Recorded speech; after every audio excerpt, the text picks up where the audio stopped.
Narendra Modi free ఇస్తున్నా పైసలు తీసుకుంటున్నా? ఫ్రీ ఇస్తున్నాడు.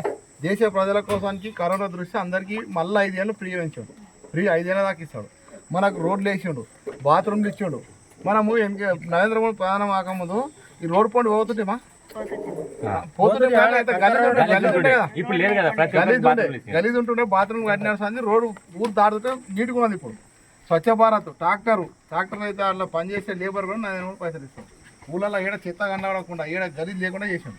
ఇప్పుడు మళ్ళీ నరేంద్ర మోడీ వస్తే నరేంద్ర మోడీ కూడా పేద ప్రజలకు ఇల్లు ఇచ్చాడు. కానీ అప్పుడున్న కేసీఆర్ ఇప్పుడున్న కాంగ్రెస్ ప్రభుత్వం ఆ ఇల్లు ప్రజలకు అందరిస్తలేదు. నరేంద్ర మోడీ వస్తే డైరెక్ట్ రేషన్ కార్డు ఉన్న వాళ్ళందరికీ కూడా ఇల్లు వస్తాయి.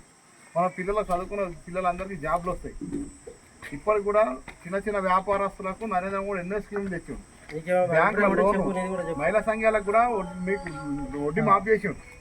ఇవన్నీ ఇస్తున్నాడు. కాబట్టి మీరు సార్ నరేంద్ర మోడీ ప్రధానమంత్రి అయితే లోన్ సైజు డెవలప్ అయితే నరేంద్ర మోడీ కొత్త స్కీములు చేస్తాడు. మన అందరి భవిష్యత్తు ముందర 50 తరాలకు వాళ్ళకి ఏ ఇబ్బంది కాకుండా కూడా నరేంద్ర మోడీ కాబట్టి మనం నరేంద్ర మోడీ లోన్ వస్తుంది. పెట్టుకోండి. కమలం